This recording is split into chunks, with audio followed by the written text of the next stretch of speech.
poeta la bautizó con el nombre de Argentina. Un sol de trigo ilumina las glorias de su bandera, cuna del Chacho Varela. Hola, muy buenas tardes. Realmente queríamos empezar puntualmente a las 6 de la tarde. Hemos tenido varios inconvenientes técnicos que no lo podemos solucionar.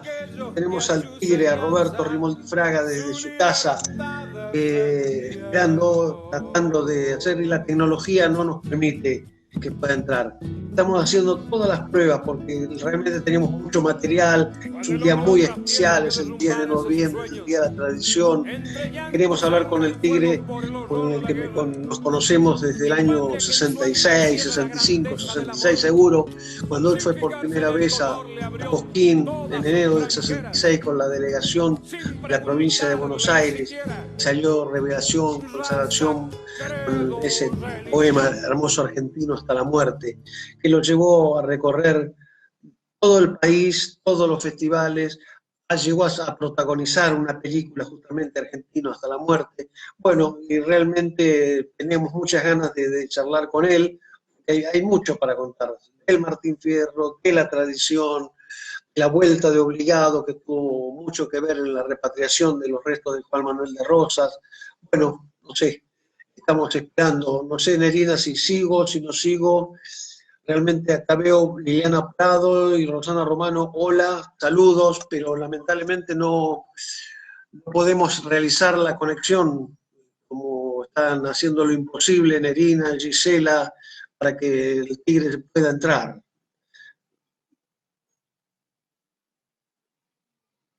Realmente es la primera vez la experiencia de estas charlas que queríamos tener con distintos artistas y otros integrantes de la Asociación Amigos del Ballet Folclórico Nacional Santiago Ayala, el Chúcar y Norma Viola, que estamos teniendo muchas satisfacciones, y este era un puntapié inicial para un montón de cosas, porque en el canal de YouTube están los videos que han ido aportando sus testimonios, gente realmente muy, pero muy, muy importante en el folclore argentino. No les voy a decir algunos nombres, pero seguramente me voy a olvidar, cuando yo los convocaba para que personas que lo conocieron muy de cerca al maestro Santiago Ayala el Chúcaro y a Norma Viola, para que dieran su testimonio. Uno de los que habló fue justamente Roberto Rimoldi Fraga, pero también lo hizo Luis Landricina, lo hizo Roberto Palmer desde España, lo hizo Ramón Navarro desde acá, bueno, un montón de gente, Marian Faria Gómez, realmente Adelina Villanueva, el maestro Carlos Di Fulvio, un montón de personalidades del folclore que lo conocieron mucho al maestro Santiago Ayala el Chúcaro y a Norma Viola, y le hacíamos justamente que contaran esas cosas que no están en YouTube, en Internet, en Facebook, en ningún lado, sino son experiencias personales que han tenido con estos dos personajes fundamentales en la danza. Por eso, cuando yo escribí el libro, se llama justamente Antes y Después Santiago Ayala, el Chúcaro y Norma Viola. Ahora, ¿cómo? Acá dice, buenas tardes, bienvenido Roberto. O sea, Rosana te está viendo. Por favor, si alguien nos puede contestar, si me están viendo a mí y lo están viendo a Roberto, porque entonces arrancamos directamente. A ver, Rosana. Sí, bienvenido Roberto, desde Ultratumba estoy hablando. Bienvenido Roberto, por fin. Acá tenemos de la Asociación Amigos del Ballet Folclórico Nacional, Santiago Ayala el Chúcaro y Norma Viola. Por fin tenemos a dos grandes del folclore argentino. Bueno, un placer. Charlemos, un placer que estemos conectados, porque estábamos con el problema de la cibernética, que evidentemente uno viene de una época de la cabina con la ficha, así que estamos tratando de ponernos a tono. Fierrito? Sí, yo realmente un gustazo, Roberto. Sos el primero y desde ya queremos agradecerte toda tu buena voluntad, porque hoy aparte es el cumpleaños de uno de tus nietos. De mi hijo mayor, y Juan realmente, Manuel. De tu hijo, perdón. Así es. De tu hijo, no de Juan Manuel, ¿no? Juan Manuel. ¿Cuántos? Sí, sí, obviamente por Juan Manuel de Rosas. Porque Bueno, el mayor es Juan todos Manuel, tus que hoy hijos, está por cumpliendo favor. años justo el día de la tradición. El segundo es Juan Facundo. La tercera es Agustina María, que lleva su nombre porque la mamá del brigadier don Juan Manuel se llamaba Agustina López Osornio. Y el último es Juan Bautista. Cada uno tiene su sello, porque en cierto modo fue el salvador junto con el granadero Baigorria de nuestro padre de la patria. Así que cada uno tiene su nombre con fundamento. Bueno, Tigre, como dije al principio, realmente nosotros nos conocemos desde el año 65, 66, cuando fuiste a Cosquín con la delegación de la provincia de Buenos Aires y apareciste representando a la provincia y ese argentino hasta la muerte, que marcó tu vida, porque yo creo que fue también un antes y después para vos, ¿no es cierto? Porque vos venías cantando de hace bastante, y ahí se produce el Bueno, gran sí, espaldarazo. evidentemente el Contanos un comienzo de poquito uno vos, tuvo que Tigre. ver mucho con lo que eran las lides del teatro. Uno fue actor. Primero fui par de ustedes, fui bailarín, la época de don Pedro Berruti, ese tipo de cosas que uno era un hábil malambeador y se destacaba con esas cosas desde los 7, 8 años, y era lo que realmente me gustaba, me fascinaba el tema de la danza, ¿no? Que era un poco el reconocimiento a las entidades intermedias, las sociedades de fomento que tenían los barrios, y donde se podía llegar a practicar lo que no era deporte, era cultura, era danza, cosas por el estilo. Y bueno, uno se fue en cierto modo empapando y ensimismando con ese clima, con ese sentimiento, y bueno, nació la posibilidad de estar haciendo, en ese momento estaba haciendo una obra que se llamaba La Bronca, con María Cristina Berrié, bueno, un elenco, y había uno de los personajes, que era Mario Natale, que trabajaba en radio municipal, que era una radio esencialmente de música clásica, y me comentó, me dice, mirá que se está haciendo una preselección, lo que hoy sería el tema de un precosquín, y se hizo pegado a lo que era la Facultad de Derecho. Y bueno, cuando yo fui a averiguar, que me dijeron, bueno, tenés que empezar el domingo que viene, generalmente a la mañana, tenían jurado de notables, en los cuales no faltaban los ávalos, por supuesto, y bueno, cuando fui a dar mi documento y empezar, estaba en cierto modo dividido por intérpretes, por solistas de canto, solistas de interpretaciones de música, guitarristas, pianistas, y por supuesto el consabido grupo de danza. Y bueno, yo cuando pregunté lo mío había 160 inscriptos. Dije, bueno, será para junio del año que viene que pueda llegar a cantar. Así que dije, vendrá una mansadora acá. Y no, realmente se iba haciendo como una especie de eliminatoria, iban sacando participantes o aspirantes a esto, íbamos quedando por rondas. Ya en la segunda ya tenía mi clac con la gente que le gustaba, porque los pares míos cantaban románticos, cantaban baladas, cantaban canciones melódicas, y yo aparecí, digamos, al conocimiento público con la melena al viento, con el poncho sobre el hombro y cantándole a los próceres y a todo lo que tenía que ver con la línea épica de una revisión histórica, y tal es así que Machingo, que era un poco el bastonero, la voz cantante del grupo, me decía, el muchacho de la patria. Ahí ya me había, en cierto modo, clasificado. No decía mi nombre, decía el muchacho de la patria. Bueno, llegamos a una serie de eliminatorias y llegamos a un último domingo donde yo quedé con un muchacho que evidentemente, bueno, el muchacho era una especie de clon del Turco, que después fue un excelente amigo mío, muy querido, Cafrune, y hacía toda la especie así de su repertorio y las formas de hablar, su estilo, y bueno. Y era de Buenos Aires, no era de Jujuy, pero bueno, evidentemente llegó el tema y quedé seleccionado para ir en la delegación junto a otros muchachos con todo lo que significaba la ilusión y la esperanza de llegar al gran festival. Bueno, y todo eso dio la posibilidad que un día miércoles actuamos y yo actué tipo, no sé, 11 de la noche, una cosa así, y teníamos que estar sujetos a lo que era la organización. Vos sabés perfectamente de lo que te hablo, Fierrito, por el tema que vos en una hora tenés que tratar de darle forma para que cada uno tenga su espacio, ¿no? En una delegación. Con lo cual yo tenía mis consabidos 2 temas y no me podía pasar de eso, porque si yo hacía un tema más, lo iba a molestar a Horacito Ruiz, que era el que tocaba la guitarra como los dioses, una especie de pichón de Falú, pero era más que nada una cuestión así de música clásica, pero un ejecutante increíble. Y tal es así que, bueno, fue una cuestión explosiva, la gente empezó a gritar, y yo me voy para atrás como terminando lo mío, y el director de la delegación me dijo, no, hace un tema más. Y yo le decía por atrás de bambalina, pero yo canto una más y no canto Horacio, no, lo arreglo, anda. Bueno, y canté un tercer tema y fue tremendo, fue explosivo, y tal es así que ya, bueno, cuando yo voy para atrás del escenario empezaron a venir compañeros que ya habían actuado y otra gente de la organización, y como quien quiere la cosa, me doy vuelta y estaba un señor que me dijo, te felicito, Roberto, yo casi me caigo de espalda porque era Hernán Figueroa Reyes. Te podés imaginar que para mí, ver la sorpresa de verlo al flaco atrás y que te diga, estuviste muy bien, la gente respondió muy bien, y me dice, yo te prometo una cosa, pero yo la voy a cumplir, lo que te voy a decir. ¿Te gustaría actuar el día sábado en transmisión? Es como que me diga, vas a hacerte una prueba a Boca y te digan, bueno, ¿quieres jugar el domingo? Sí, más bien, le digo. Bueno, tal es así que me dijo, bueno, no existía televisión, no era la cadena azul y blanca, que no sé si era Belgrano o era Mundo, pero te escuchaba sí o sí todo el país.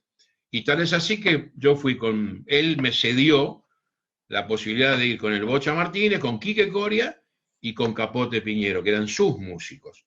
Bueno, hice la actuación, fue realmente para mí meteórico en cuanto a lo que surgió a través de eso, ya tuve mi reconocimiento en revistas y cosas por el estilo, y me dice Hernán, ¿en qué viniste? Mirá, vine con un micro con todos mis compañeros de la delegación, ¿te querés volver conmigo?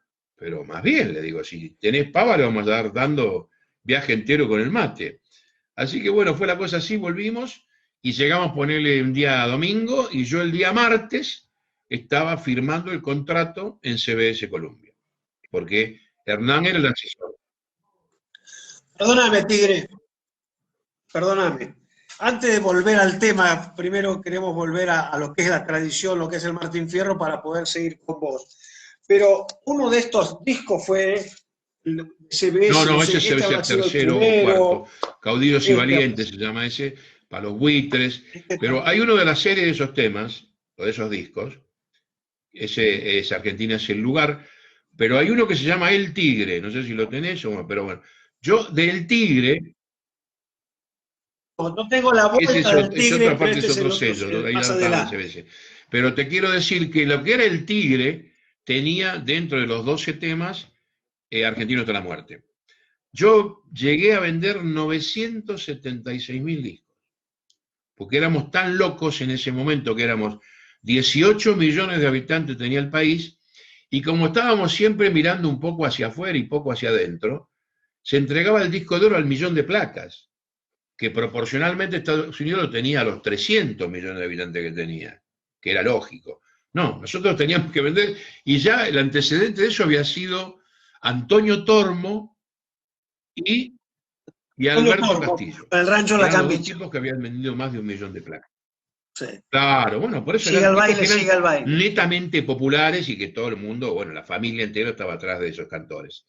Bueno, fue esa cosa que evidentemente a mí me fue dando posicionamiento, y bueno, en cuanto a lo que vos decís, hacemos una especie así de reconocimiento, explicándole a la cantidad de gente que nos está viendo y que está siguiendo la hilación de lo que estamos tratando de llevar como narrativa, y estamos viviendo hoy un día muy especial. En principio yo, nobleza obliga, cumpleaños de mi hijo Juan Manuel, y que evidentemente se celebra en todo el país el día de nuestra tradición en reconocimiento a un personaje muy particular por la diversidad de actitudes que ha tenido en lo que ha sido reconocido, porque estamos hablando que este 10 de noviembre, pero de una fecha muy especial, 1834, nace don José Hernández, que era poeta, que era escritor, que era periodista, que tenía que ver actividades con lo que fue diputado y senador, y además, como si esto fuera poco, fue soldado.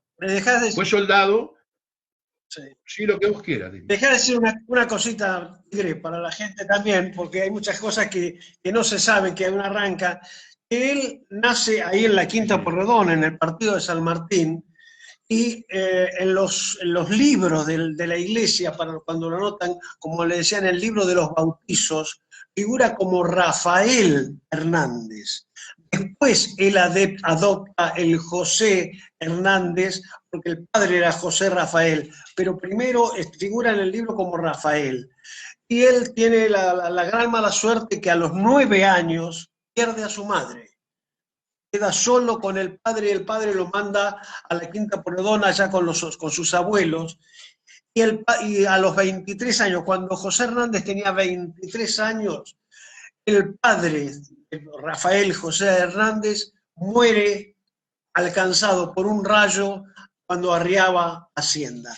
O sea, la vida de José Hernández fue como la parte de todo lo que vos dijiste después, bueno, reconocido por todo el mundo, y fue como decís vos, fue militar,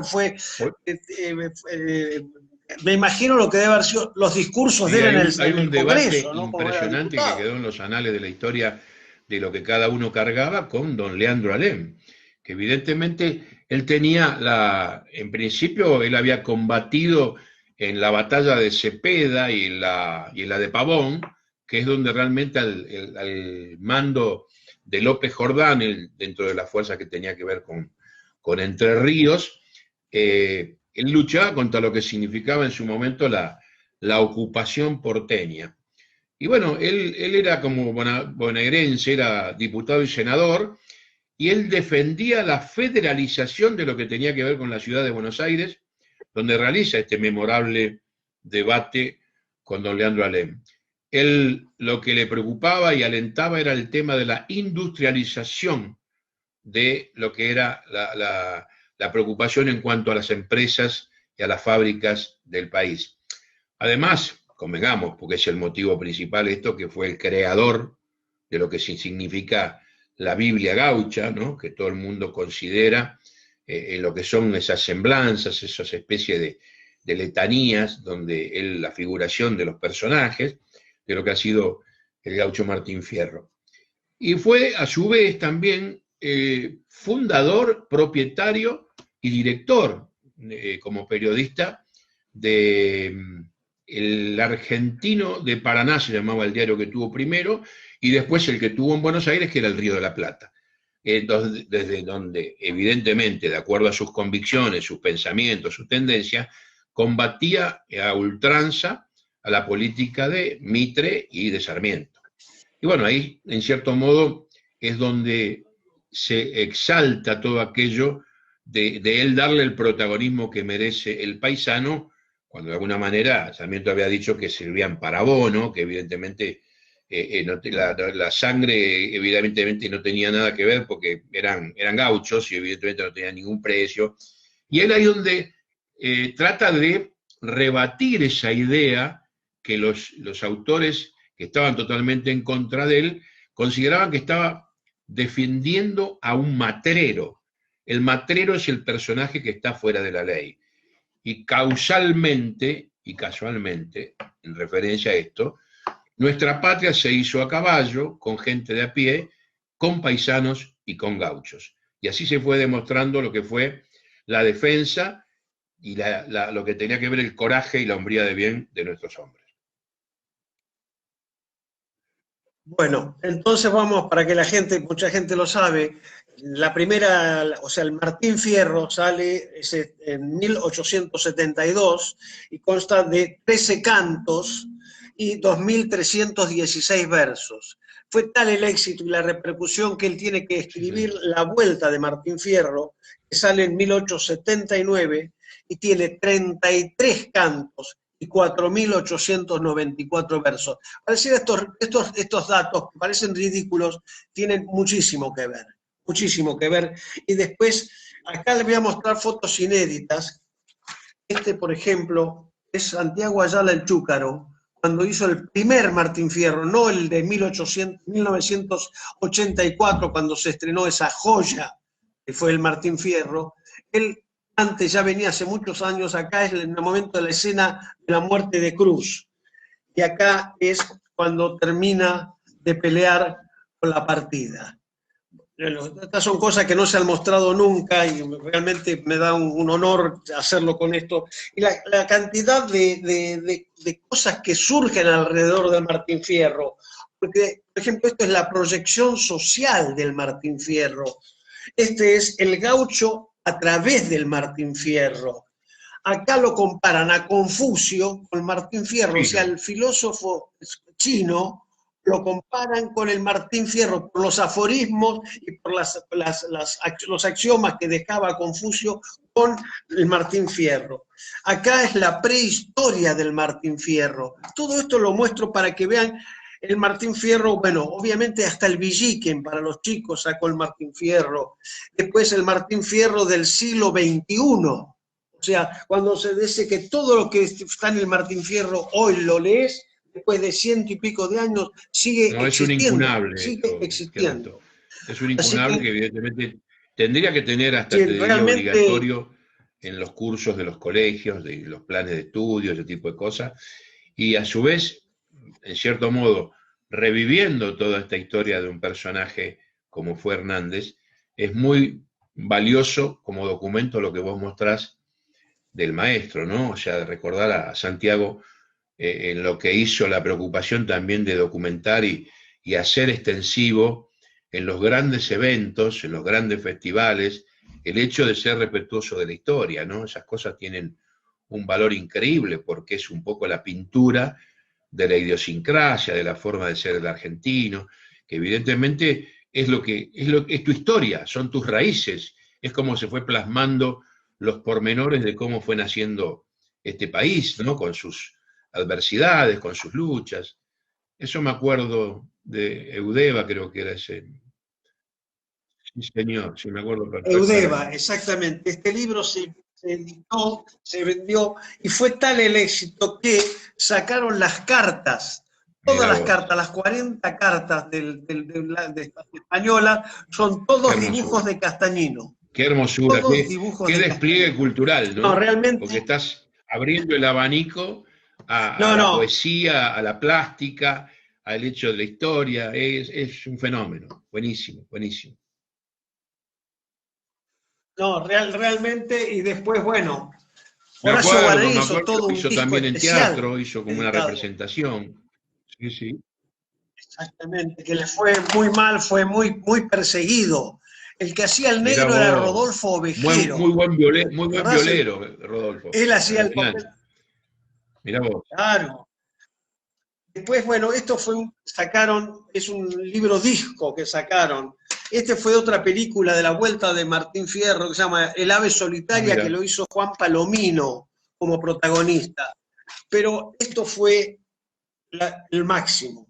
Que la criticaron porque Graciela Borges estaba muy bienuda, pero lo que se vio esta película se estrenó en el año 1968 en el cine Broadway, y fue impresionante toda la música de Ariel Ramírez, ¿no es cierto? Y la trascendencia duró semanas y semanas porque la gente realmente se volvió de una forma impresionante.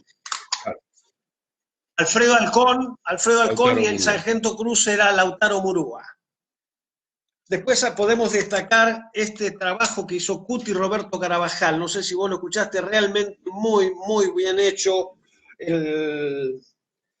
Después tengo también la versión de Francisco Petrone, con la música de Roberto Grela y Héctor Ayala. Claro, qué documento, increíble. De los chicos algo escuché, que me había comentado algo Cali, que estaban haciendo una tarea del Fierro. Está muy bueno. Algo había escuchado sobre muy eso. bueno. Por supuesto, ojalá muy bueno.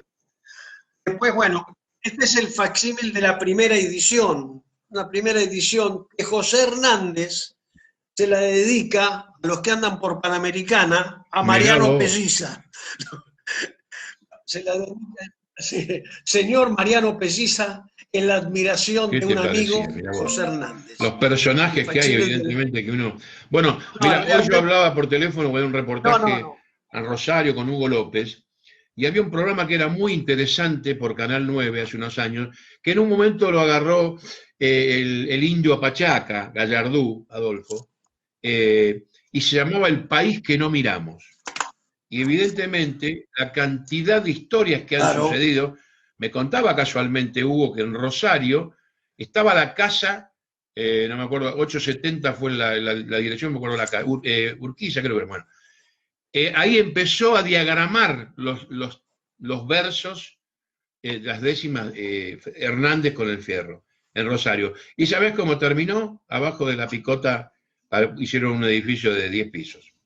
Con ese tipo de historias que vos decís, yo le contaba, mira, cuando fuimos a buscar los restos del brigadier, que estuvimos tanto en Londres como en París, si vos llegás, sobre todo en lo que significa Champs-Élysées, vos llegás a tocar un frente, te habilitan la guillotina automáticamente, porque no tengas la menor duda, viste que viene con la canasta adentro, porque vos podés hacer lo que se te ocurra puertas adentro, no se te ocurra tocar un frente, ¿entendés? Porque ellos conservan todo lo que tiene que ver la línea arquitectónica de años, entonces eso les da evidentemente la presencia de las estructuras de que tenían los arquitectos de la época.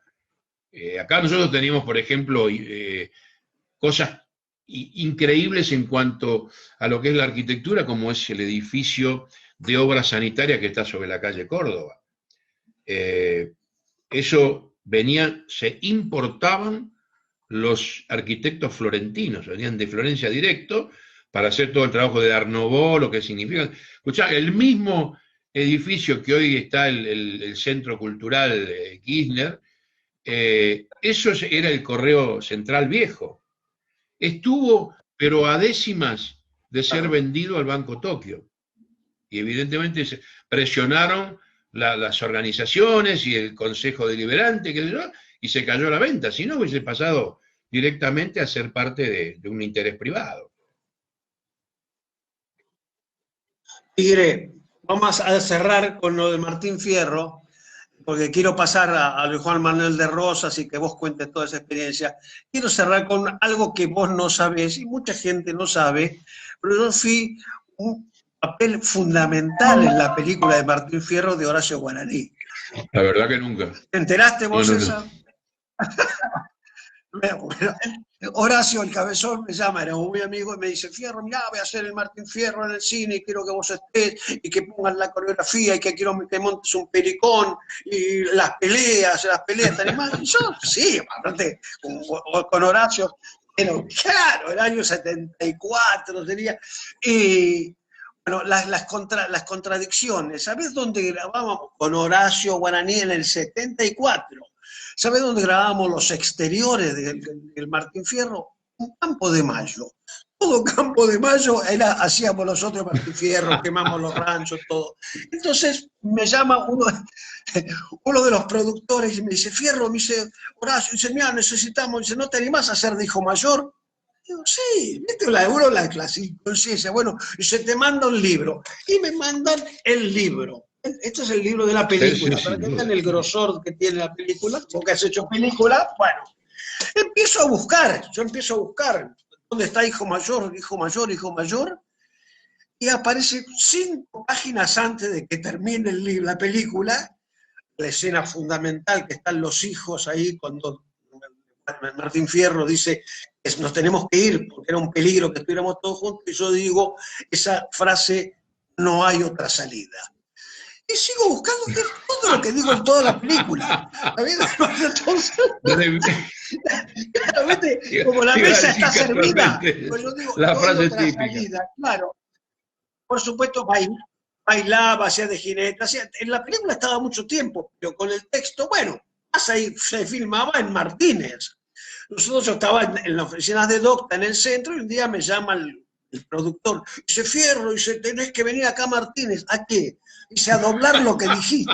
Pero no, escuchá, no hace parte, decilo vos. O sea, que yo en la película digo la escena fundamental, a la hora 27 minutos de película me pueden ver ahí diciendo eso, pero que la voz no es mía. Bueno, era para darle un cierre.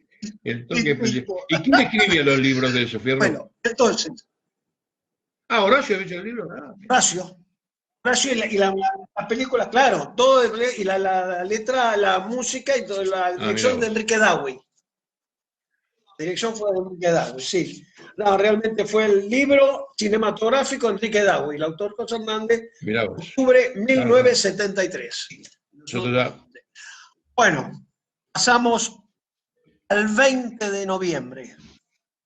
¿Por qué el 20 de noviembre es el Día de la Soberanía? Todo tuyo, Tigre. Yo voy a hacer algunos agregados que tengo que a lo Está mejor bien, vos no sabés, la pero complementamos. vamos. ¿Por qué? ¿Qué pasa?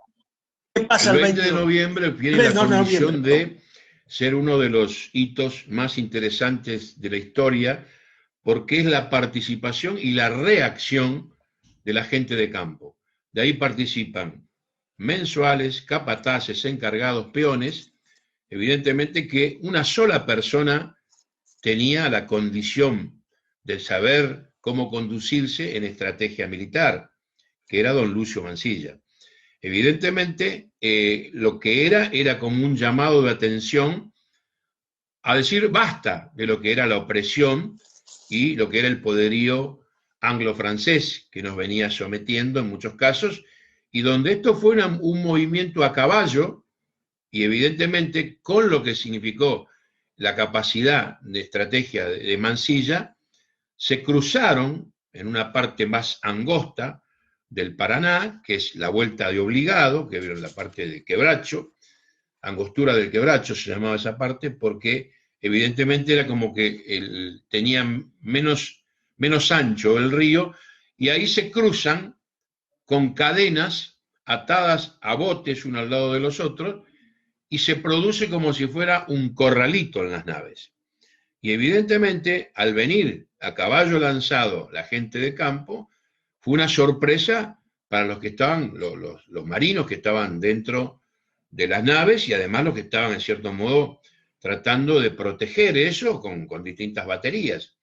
Pero fue uno de los hitos más importantes en cuanto a terminar con lo que significaba el hecho de decir, terminamos con este avance de lo que tenían permitido, se podía decir, por lo que era en su momento el Ejecutivo Nacional, donde estaba Bernardino Rivadavia, que estaba mucho más cerca del imperio inglés que del problema argentino.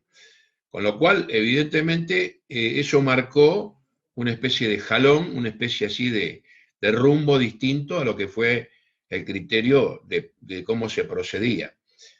Entonces, con ese tipo de antecedentes en lo que fue esta batalla, se empezó a conformar la idea.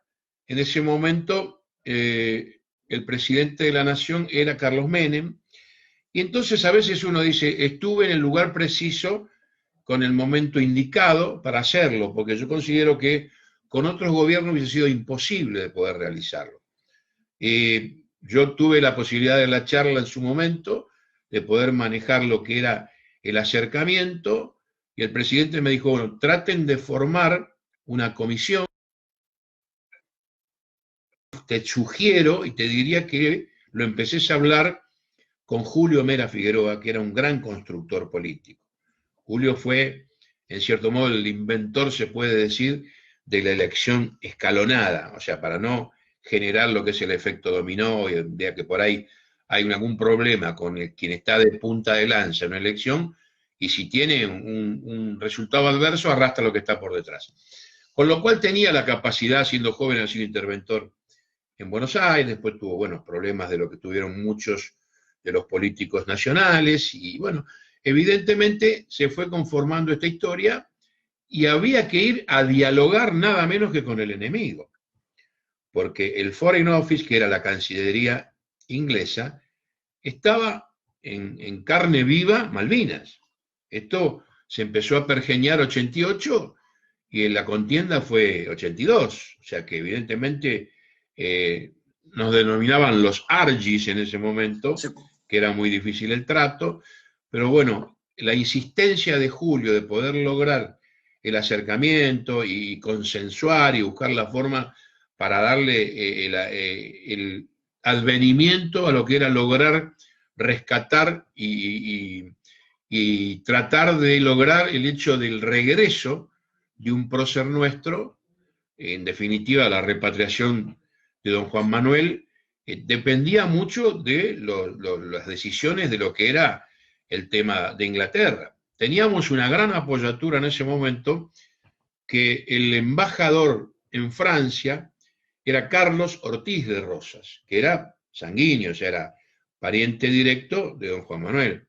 Con lo cual, evidentemente, con sus pares de Cancillería, fueron logrando la posibilidad de la reunión, y bueno, se llegó a una conclusión que no era simplemente el hecho de buscar un hecho político en sí, sino que era el tema de rescatar, después de 120 y pico de años, a un prócer que pertenecía a nosotros históricamente, y que de alguna manera el resultado, como yo siempre hablo de causalidades, el resultado era de lo que era el Ejecutivo en ese momento, de castigar en la misma proporción a don Juan Manuel de Rosas y a nuestro padre de la patria. Uno derivado con lo que se estilaba en lo que eran los griegos en ese momento, que era el ostracismo del olvido, y le tocaba a don Juan Manuel en Inglaterra y a nuestro padre de la patria, don José de San Martín, en Boulogne-sur-Mer, en Francia. Con lo cual, bueno, logramos la posibilidad de la exhumación. Eso fue en un pueblo que era muy chiquito, un pueblo como cualquiera de los nuestros del interior. La importancia de Southampton, que es el pueblo a que me refiero, es que es un pueblo, un puerto muy interesante de Inglaterra. Pero después estaba conformado con una cosa muy simple, los boliches viejos y lo que eran los bares y los almacenes, una cosa muy primitiva y el trato muy, muy directo de la gente. Cuando nosotros logramos sacarlo, que lo pensamos, o sea, llevar a exhumar a una cochería, bueno, se pasó de un cajón a otro cajón, tenía un platito en los pies, que era donde evidentemente la gente se santiguaba con agua bendita, en lo que eran los velorios, y bueno, se pasó a un cajón más actual, y de esa manera pasamos de Southampton a Londres, en una especie así de móvil vidriado, y como venía ya Manuel Anchorena, que había sido el embajador en Inglaterra, él llevaba su poncho divisa punzó y estaba envuelto en la bandera y en el poncho. Con lo cual llegamos a Londres, de Londres teníamos ya preparado el hecho de subirlo a un avión de no muy gran porte, y digamos, de Londres fuimos a Orly, a París, y ahí sí, ahí fue homenaje de expresidente, formación militar, bandera a media asta, discurso de presidente, y yo te digo que me acuerdo de haber visto, nunca, mirá que uno ha tenido, hasta he tenido la planta en mi casa, la he tenido la planta en el campo, en la casa de mi madre, mamá tenía que lo que se llaman los ingleses green hand, mamá tenía como una clínica, vos llevabas una planta hecha bolsa, y la vieja terminaba hablándole, le pasaba, qué sé yo, algodón con agua y cositas por el estilo, y la planta revivía de una forma espectacular. Y mamá había tenido una planta casi a la entrada de su casa, con estrellas federales. Pero el tamaño de estas estrellas federales francesas eran repollos arriba del cajón. Impresionante el tamaño que tenía. Bueno, tal es así que se produce todo el tema del homenaje, el reconocimiento, y ahí nosotros introducimos el cajón, nos esperaba un Boeing de Fuerza Aérea, donde empezamos iniciamos el tema del retorno a Argentina de nuestro prócer. Con lo cual estaba asunchado, vos sabés que los aviones en esa forma, como es el Hércules, te lo modifican al instante y le ponen 15 butacas, hoy vienen 2 tanques, pues después uno ha tenido la opción a hacer un programa de 15 días, Continente Blanco, en Marambio, y es así, ¿no? Las cosas que lleva el Hércules y que trae, que saca hacia el continente son increíbles. Bueno, esto era el cajón de nuestro brigadier, sunchado, y yo estaba pero tan ensimismado de lo que significaba el tema del reto, que venía con mi bisabuelo o mi tatarabuelo, y le decía: don Juan, volvemos, ya está todo perfecto, y venía de diálogo, ¿me entendés? Una cosa que evidentemente me tenía transportado a decir que uno era el factotum de haber logrado esta historia. Y en un momento dado, que habíamos hecho, no sé, 4 o 5 horas de vuelo, por el tollback del avión, lo que es el parlante del caño, el comandante dice: señores, ingresamos a continente americano. Yo me acordé perfectamente, como decía Escobar Gaviria, de su abuelita, de la mamá, de la tía y del perrito. A José Mármol, te puedes imaginar, porque para él fue como una cuestión lapidaria que había escrito Amalia, y ahí donde rubricaba el tema, dedicándoselo a Rosas, con la frase lapidaria que decía: ni el polvo de tus huesos América tendrá. Y yo te podés imaginar, después que me acordé de la familia, le dije: te lo tragaste, está volviendo a América, está pasando por América rumbo a Buenos Aires. Bueno, ahí llegamos a Rosario, nos esperaba el presidente, se hizo un acto, por supuesto, de recepción, estaban, digamos, círculos tradicionales, gente de a caballo, y de ahí embarcamos en un patrullero que se llamaba Murature, con el cual vinimos navegando Paraná arriba, hasta llegar al Recodo. Casualmente yo hacía referencia hace un momento, en San Pedro, donde se tiramos unas ofrendas florales, unos círculos de laureles con cintas rojas, y uno en la retina lo tiene grabado yendo a favor de la corriente, las coronas, y de los, digamos, de las orillas, salva de cañones, donde estaba reunido tanto gente de San Pedro como de Varadero, porque eran los que habían participado en la contienda, en la batalla esta de vuelta obligada. Con lo cual, bueno, después de este homenaje, rumbeamos al puerto de Buenos Aires, y te digo, Juan, que evidentemente para mí fue una sorpresa impresionante, porque lo que se bajó del barco se depositó en una cureña ya para ingresar a la ciudad.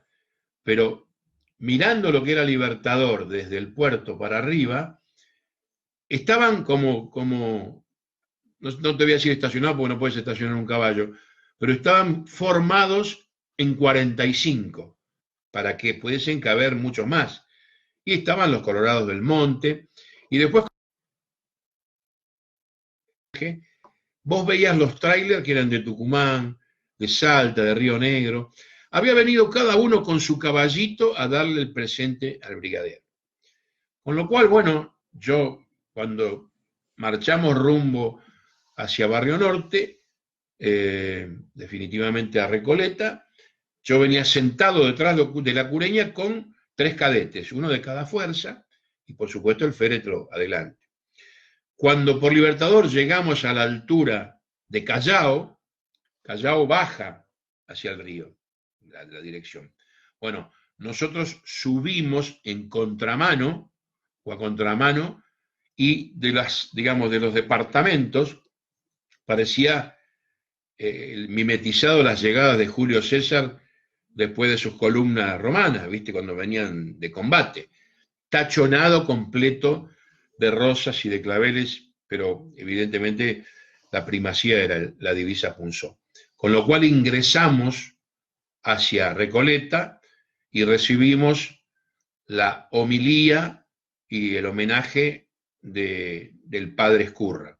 Con lo cual, cuando pudimos lograr depositarlo con su bandera, con nuestra bandera y su poncho rojo, en lo que era el Panteón de los Ortiz de Rosas, bueno, fue misión cumplida. Evidentemente, un sueño desde los 15 años, completado en virtud de lo que se había realizado, esta especie de epopeya. Qué bárbaro todo lo que contaste, qué hermoso. Yo viví grandes cosas, y ahora te voy a contar algo que me tocó muy de cerca. Pero cómo la gente descubre, después de eso que vos hiciste, el triunfo, la vuelta de obligado, de Miguel Brasco. La gente ahí empezó, por esto era, exactamente, un triunfo que tiene años de Miguel Brasco, un personaje, periodista, enólogo divino, y que termina que mucha gente que no sabe y lo ponían, tiene 4 compases más que un triunfo tradicional. Entonces quedan pedaleando en el aire cuando no saben, hasta que ahora, por supuesto, ya se acostumbraron y ya se ha acomodado también. Pero la gente descubre ese tema. Por esto era la cosa. Por esto era. Sí, las maestras. Claro, por esto era. Él lo tiró a los gringos, claro, venirse al cuento. Lo que dice la letra, y van analizando la letra. Maestras, ¿no? Docentes me decían eso. Vos no sabés, Roberto, cómo ayuda desde una canción tuya el hecho del interés o el entusiasmo. Y yo siempre hago la comparación de un director de cine tiene 2 horas para desarrollar algo. Un literato tiene 200 páginas para contar lo que sucedió. Nosotros tenemos el poder de síntesis de principio, medio y fin en 4 minutos. Y vos tenés que tener la coherencia de contar la realidad de lo que sucedió en ese momento, con lo que elijas como ritmo, como danza, para hacer una pintura real de la narrativa de cómo fueron este tipo de cosas, ¿no? Así que... Claro, como decía, la admiración que tenía Jorge Luis Borges a los cancionistas. Yo tengo que escribir un libro para decir cosas y hay gente que en 5 coplas dice toda una historia, ¿no? Realmente. Bueno, y a mí en lo cerca, que me toca de cerca, nosotros tenemos a veces un pequeño campito ahí en el partido de Montes, a 13 kilómetros justamente de la estancia Los Cerrillos, claro, donde tenía su rancho Rosas. Y hace muchos años, sabés que ese rancho ahora está en San Miguel del Monte, en el centro del pueblo.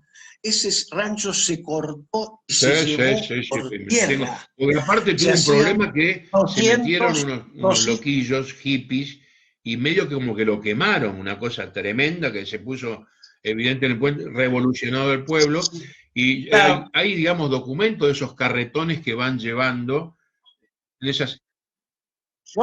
¿No tenés la foto? Yo tengo fotos. Mirá, cuando pasaron por frente al campo de casa. En el boliche de La Paloma, cuando pegan el boliche de La Paloma, eran 200 metros por día que hacía ese carretón. La cantidad de ruedas y cualquier que vibración, ¿imaginaste? Claro, porque cualquier todo. vibración claro, pues se rompía el era adobe, ¿entendés? Bueno, eso era paja. Ahí se llegó justamente... En la curva de La Paloma se toma el asfalto y después fue el asfalto hasta el centro de San Miguel del Monte, que es donde está ahora. Bueno, Tigre, realmente ha sido un lujo tenerte. Podemos seguir hablando horas, nos conocemos hace muchísimos años, nos conocemos, nos contamos las costillas, porque realmente hemos vivido giras eternas.